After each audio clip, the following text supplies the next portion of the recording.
Hello and welcome back to the Sassy Show. I'm your host, Bethany, aka BX Sassy2 on the old Instagram, and you're listening to a live recording taken from our first ever Sassy Salon. Now, Sassy Salon is a monthly networking event for brands and content creators, is that you, in London, bringing the right people into the same room. Meaning the conversations that usually take months of outreach can happen over a coffee instead. And this, my friends, is the first ever episode. We had two incredible panelists, Derrick, Kakembo and Myah Asha Jeffers. I hope you're sitting tight because you're about to hear a lot of insight about their careers, how they've navigated the industry as creators, working with the likes of Uber, Netflix, BBC, V&A Museum, The Guardian, Vogue. The list really goes on. These are two exceptionally talented humans, so go check them out online. Their Instagram pages are linked in the show notes. And you, my friends, can join us in person if you're in London for our next Sassy Salon. They'll be carrying on every month until the end of 2026. Find out more by visiting sassytalent.biz or find us on Instagram at _The Sassy Show. I can't wait to see you there. Let's get into the panel discussion.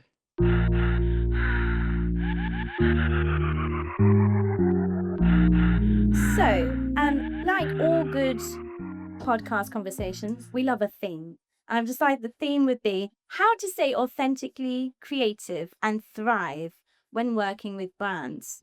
Because obviously we have our passion projects, we have these incredible ideas that we want to take off the ground, but both of you have worked closely with brands in multiple different ways. And you've managed to maintain your integrity, your authenticity, and your passion within that. I mean, who knows? This is a no bullshit conversation, so maybe you'll be like, actually, I sold my soul. But let's hope not. So I'd love to start by having you introduce your work to our wonderful audience and the trajectory of your career, because it hasn't been a straight linear line. So I'm going to go to you, Myah, first. Thank you, Bethany, for having me. Also, you are an amazing sasspot. And thanks you guys. Really lovely to see some familiar and not so familiar faces in the audience. So as Bethany mentioned, I'm Myah Asha Jeffers, and I am a writer, director, and photographer. And my mum would always say that when I was in the pram as a sort of 2-year-old, I'd have a little notebook and I'd fold my legs like this and pretend to be writing. And she said, I always knew you were going to be a writer. And then as that sort of continued, I found a passion for cameras. My parents were very amateur photographers, very amateur, but there were always like little cameras in the house, and I was never allowed to touch them. So obviously, if you're not allowed to touch something as a kid, you're even more excited by it.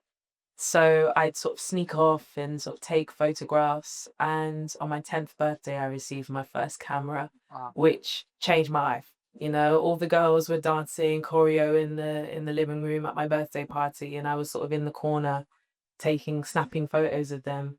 And I feel like writing and photography has been the sort of grounding point for me to understand the world. I beautifully am able to sort of witness people, whether that's through writing of specific characters or also just documenting lives. And it's been the greatest blessing because it means that I can connect to people in a way that perhaps I may not have been able to without those tools. And so now I'm in this stage of my life, recently turned 32. Way, Leo season. And it's been incredible to sort of look back at those stages. You know, I sort of started off really loving poetry, and you know, during my university years was doing spoken word, wearing a fedora, and you know, doing really cringy poetry at that time. And then I fell in love with theatre and found a love for the craft of crafting narrative and character and what it means to place real life situations within a sort of theatrical and almost otherworldly space. Photography still very much being the sort of spine of those practices. And then later on in life, finding film and that being almost the intersection between my love for the visual language of photography and my love for character and narrative in theatre. And so now film is the thing that really drives my purpose as an artist, as a creative, because it means that I can transpose all of the incredible experiences I have with people and find a way to yeah, I guess funnel that through the medium of film. And so I'm holding all of these practices at all times, but the ideas are the thing that sort of trumps the sort of how I move through. So I can have an idea and I'll go, okay, that idea is better suited for a photo series, or that idea is definitely a short film, or that idea is a TV show, or that idea is a feature. And I'm not necessarily led by the medium, I'm led by the ideas. My mouth's getting dry because I'm yappy, but I hope that makes sense. That's me in a nutshell. That's my practice and how I sort of yeah, move through this artistic life that I feel very blessed to have. Thank you. So I think a big part of my life is I was born in Uganda, in East Africa. I moved to this country when I was about 12 years old. So I think for a big identity is a thing in terms of like migrating from one place to another. It's a big change. It's not something you realize how important it is to you until you grow older. So while you're moving, you're trying to figure out who you are. So I think art has always given me that. I think art helps me understand who I am. I remember in secondary school, no, in sixth form, my teacher was like, I need you to make a painting. And I want you to make the painting about something you care, something about you. So in that painting, I drew like an African mask, and I drew like a heart, and I drew all the things that made me who I am. And that was the first time I realized, oh, art makes me understand who I am, or it makes me explore my identity. So from that moment, I always knew I was going to go into art anyways. So after I went to uni, I did a foundation in art. And then after that, I did a degree in graphic design and photography. After that, I assisted a few photographers as an assistant. And then after assisting different photographers, I wanted to work with one photographer and learn about the business of making a living out of it. So I interned for a photographer called Rankin, and I was there for about 4 years. At the same time, Rankin also owned a magazine and an agency as well. So working at Rankin and Hang Up magazine was like a master in terms of understanding the business of making a living as an artist, or the business of simply just making a living, because that was the first time I really understood what it means to how you are on set, how you communicate with the brands, how you, because we were never, I was never, as an assistant, you were never involved in the concept creation, but you was involved in execution. So that was the first time I really closely saw, let's say there's a Tresemme campaign. I really understood what it means to manage the set, talk to the clients, and how you actually sell your vision to the clients. So I think working at Rankin really showed me what it means to really work with the brands at the highest level, and like how you maneuver yourself as an artist, but also as a business person, and like making them feel, because a lot of photographers or creatives can do it, and most people can execute the same job. But the difference is, how do you manage? If you've been paid a lot of money, how do you manage? How do you manage the client on set? And how do you talk to them? How do you communicate to them? How do you sell your idea to them? So I learned, I guess that was a big learning thing, but also from a commercial point of view, it was great to see how concepts are sold, and how you make the client believe in what you're doing. So that, for me, that was like the masterclass of that. And after that, I thought, okay, cool, I like this, but this is not quite me in terms of the work I want to do. So so I looked for all the Black people within the company in all the different departments. So I looked for all the set designers, and I said, okay, I'm gonna make a collective, all of you, because I thought you guys are so talented. But if I can put all of you guys together, we can we can do more. So while I was at Rankin, I started to like, I made friends to make sure every single person of color was my friend, and I started collaborating with them. And obviously, after I left, I created my own platform, which was like a publication, and that was because I saw, what I learned about working with Rankin was, he had an agency, he was a photographer, and he had a magazine. So I realized the good thing about having all these things is you use the magazine to make creative work, to make cool work. And then by making cool work, you're constantly updating your portfolio because you're constantly having to exercise your creative muscles. And by him having an agency, you're constantly having to pitch your ideas to different clients. So you create ecosystem. So I saw an ecosystem that he created, obviously a very big one. And I thought I need to find a way to create a much smaller scale ecosystem. So I created Re from the Funk Studios. So literally, I copied this very big machine and I sort of like made it much smaller. So I created Re from the Funk, which was a publication. And that's how I met Bethany and different creatives. And of that, we started taking our ideas and pitching them to other clients. We were making work that we liked anyways. We were making cool work that we love to make. And that's how I kind of created this network of different people. So yeah, Re from the Funk, which was kind of like Hunger magazine. And then I created Re from the Funk Collective, which was like a production company. And the idea was we make work, we sell work, and we kind of all together do it. And now Re from the Funk is mainly making films and cultural story and content. So that's kind of like how we got here.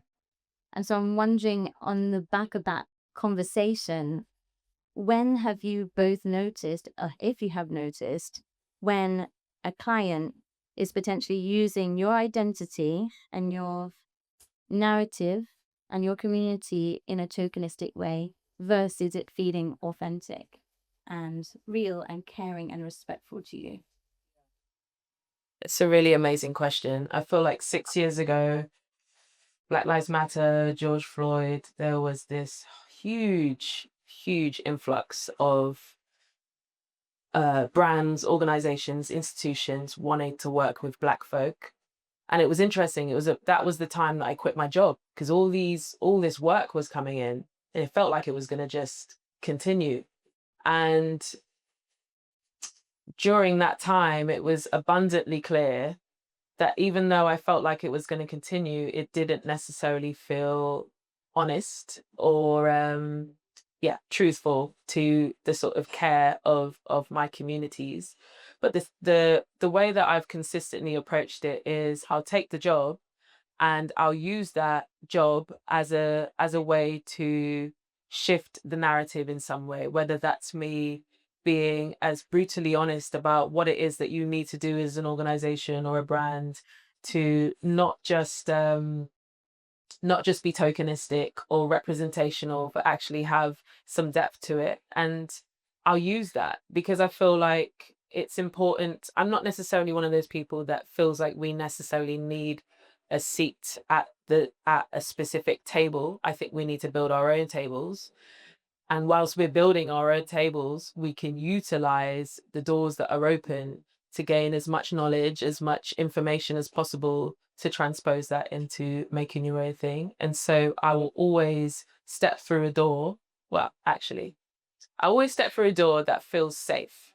So I'll use an example. There was really, I won't name it, but there was this really big brand that was working with an art gallery, and they were essentially taking over different buildings in the city and giving them to artists to have their debut solo show. And they were throwing money at it. The spaces were incredible. The PR promises were out of this world. Amazing. You get that email, you're like, this is sick. And so I went to the space, had some meetings with the curators. I thought, gosh, this is such a huge way to have my debut photographic solo show. And then afterwards, a couple meetings later, they said, right, we need to tell you something. So the building that you're going to be sharing your work in, we've recently changed the name because it's come to this is during 2020 stuff, because it's come to our attention that the building's name is incredibly offensive to your community because it used to be called Plantation Avenue. Hope you don't mind. And so it was in that moment that I realized, oh, you want a blackface to had this huge, exciting exhibition, put the PR campaign in Financial Times and The Guardian, all these places, just to use me to change your image, basically. And so obviously said no and felt gutted to say no to such a massive opportunity. But that was a moment where I had to follow my gut and use my integrity and not throw my people under the bus just for my own validation, and so I think it's a delicate balance, but in that case I didn't necessarily feel like I needed to be the one to teach them to not be racist, whereas there's other spaces where there's very much a clear path of how can I make sure that you guys are shifting the narrative, and how can we use the work to shift the narrative that's not just based on representation, black faces, but something more with more depth. Yeah. No. That's all right. I think early in my career, I cared a lot. I care less now about I cared a lot about people being on the same page as me, understand where I'm coming from, this and this and that. And now I care less, not because I don't care about what they think, but now I care less because I realize that I'm lucky enough that the work that I do usually means I'm working with people that are either coming from cultural institutes, or the people that are trying to, because identity is such a big part, or people that are trying to make, they're also exploring their own identity, or they're trying to make similar work. So I'm lucky enough that people are on a similar page. But the reason why I care less than I did is because I put less emotions than before. Before, I would do commercial jobs and I would want everything to be perfect, how it should be. But then I realize sometimes even the people you work with, they can't control it, because sometimes things come from the boardroom level. People have KPIs, they want to hit these, want to hit that. And it's like, you care about the project because it's you, you're the face of it, you're in it. But then the brand, they just have to hit certain numbers, certain this, and they just want to hit this and that. And I realized actually you're just fighting against yourself. So now I'm more like understanding of the bigger picture, that like there's so much going on. So I always feel like, if I can bring change and I can really bring change to the ideas, I would do it. But if I feel like I'm just fighting, I can't fight. Most times you're fighting project managers who are also just following the KPI. But if you know you've only got like 40 seconds and you need to just like flash all of your talent in front of their face and get that email address, how do you freaking do it? I think in terms of pitching, obviously I'm a bit more going through the process. I think I always think to myself, what do I bring? What am I selling? What are they buying? What do they want from me? What do I want from them? So what am I selling is my idea, my community, same way you've got community. So I always thought, oh, that's a big thing. And I think, what do they want from me? And then when I'm pitching something, I always try to, brand alignment is a big deal, because it's like, whatever, you can find a pocket in every single brand. It's just about finding a way to make them interested in what it is you're selling. Because think about it, if you work for the other brand, if you're on the other side and someone comes to you and says, we have this and this and this, you're thinking, okay, how can we, us as a brand, how can we align ourselves with you? What can we get from you? So it's like trying to figure out whatever brand it is, what's your story, your angle into them? So where you're selling is like this, like an alignment. Do you know what I mean? So that way it's easy to sell. And in terms of, this takes a long time to learn. I've kind of learned to have your idea in a way that you can sell it in a single line. Yeah. That's so, for example,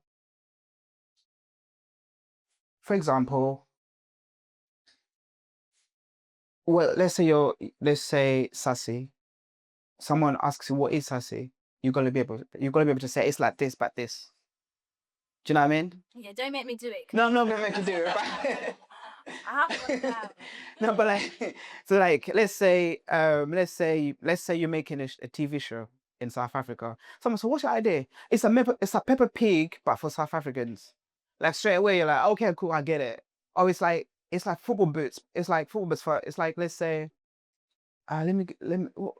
give me one. Let's say you're describing a TV show and you're describing Breaking Bad. Breaking Bad. How would you describe Breaking Bad?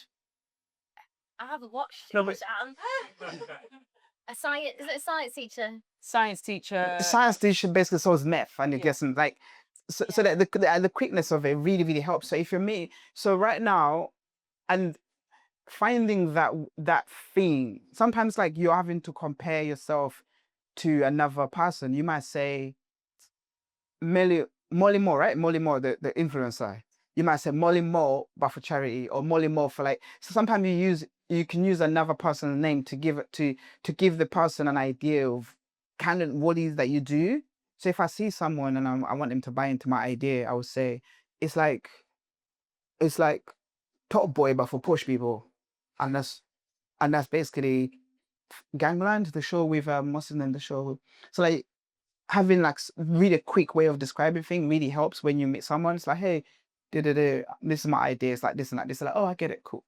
So I think that kind of helps because it helps the brand understand what it is they're buying into. It's interesting because the majority of the pitches that I do is mostly for TV and film. And so there's that approach. And then there's also the approach that I take, which is when I've got a bit of time, I'll not talk their head off, but just try and engage in the narrative as much as possible and get them locked in and wanting to know more. And so storytelling is very much about, okay, what is it in its final form? What is it in its sort of bite chunked, maybe like medium sized form? And then what is it in that 1-2 lines or 1-2 words that really sell what the thing is? And you have to be able to have all of those in your head concurrently at the same time and sort of figure out, okay, how long do I have? Like, do I do the 1-2 words, or can I actually get them a bit more invested in being a bit clearer about what that narrative is? And similarly for photography, when I've got sort of photo projects or series ideas that I need some funding for, or maybe I've approached a brand because I want them to contribute towards it financially or place it on their platform. It's very much about the sort of visual deck of it. Like that needs to be as spicy and as gorgeous looking as possible because it needs to be reminiscent of what you're going to make in the future. And then like really craft that language. So I think it's about crafting the language in both written and spoken form. And what I do is I practice with my friends or my family. I'll be like, what do you think about this idea? And I'll see the moments that maybe if their eyes have glazed over, we don't have a winner. But if they're locked in and they're like, yo, that sounds sick, then I know I've got something. And so it's constantly refining it. And for narrative stuff, I always try and sort of base it on the main character. So like, who are they? What are they working towards? And what is their obstacle?